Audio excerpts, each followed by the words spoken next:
Hello,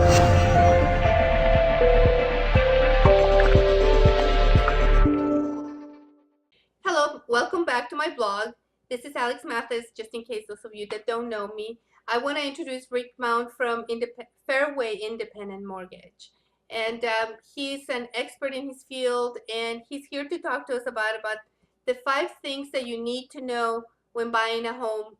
He has been in the business for a very long time, has a lot of experience, just as I do. And we're working as a team to try to help you, and he's here to give you some ideas.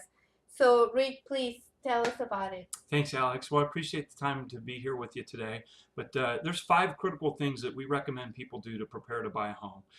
Most important is to get pre-approved. That protects clients from making mistakes or falling in love with homes that they don't qualify for. It helps vet out the process to make sure that they're financially prepared to purchase their home by understanding what their options are, what the cash requirements are to buy the homes that they're looking for, and discuss the different loan options. So it also enables them to close quicker in the transaction, so that they can have a little more bartering power, and it shows that the sellers that they're serious by a formal pre-approval. One thing to pay attention to is some lenders offer a pre-qualification, and that's really somebody that maybe glanced at your credit. We recommend that you go through a full formal pre-approval so that we get to vet out all of the things that could cause problems later, and then that way you can go shop with confidence. And then it makes for a stronger offer once you Absolutely. submit an offer. Absolutely correct. I think the sellers will perceive you as well qualified and prepared. The second one, and probably maybe as important or more important, is to use a professional real estate professional such as Alex here. It's just understated. A lot of times people try and cut corners there, but in today's real estate climate, you need an advocate on your side, and a professional realtor, Alex, will go to bat for you. They negotiate on your behalf. They can help you avoid many costly mistakes, and they become a buffer between you and the seller, and it helps with the negotiation process. So having done this for a long time, I've seen transactions both with and without realtors, and the ones where they are represented by professionals such as you, Alex, so much better and smoother, and again, avoid costly mistakes along the way. Experience helps a lot. Absolutely. You cannot replace experience. There's no shortcut for that. The third one is be prepared to put earnest money down, and this might be obvious, but in some cases people aren't aware that you might want to have to put an earnest money deposit down or good faith deposit when you're preparing to present an offer.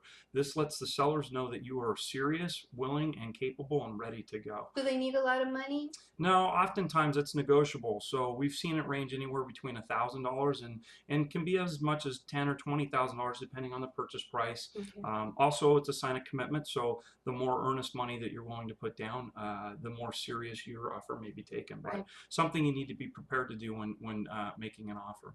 The fourth one is really important in today's lower inventory climate, and it's be mentally, physically, and financially ready to go. In today's lower inventory market, you need to be ready. You need to have all your ducks in a row. It's a little bit of a seller's market, so the buyers need to do everything they can do to be prepared. And so getting a pre-approval, having a trusted advisor like Alex represent you, having your earnest money in place, all of that stuff makes you ready to go, and it helps when you're bartering with the seller. You can close quicker. You're perceived as being more serious. Yeah. The fifth one, and it's a mistake that a lot of people make, is they forget to maintain their status. So they go to all the work to get prepared and ready to buy a home, but then they change their job, or they change where they bank, or they add a new car, or they acquire new debt, or they spend some of the money that we've used and analyzed them. So we urge you to maintain your status whenever possible. That can be a major mistake, going to buy a car right as you're writing an offer to buy a house. So it can happen. So we try and coach people up front in our initial discovery call, and working with Alex and all of our clients to be prepared. And these 5 steps we found help ensure that you're going to have a successful transaction. Well, Rick, thank you so much for coming today and talking to us. And I want to let you know that you are a true professional. I do appreciate everything that you do for our clients. And just to remind you, interest rates are still low. Please, if you are thinking of buying, today is the day. Interest rates will never be as low as they are. So have a great day, and thank you so much. And I will be visiting you again in the next couple of weeks. Thank you. Bye.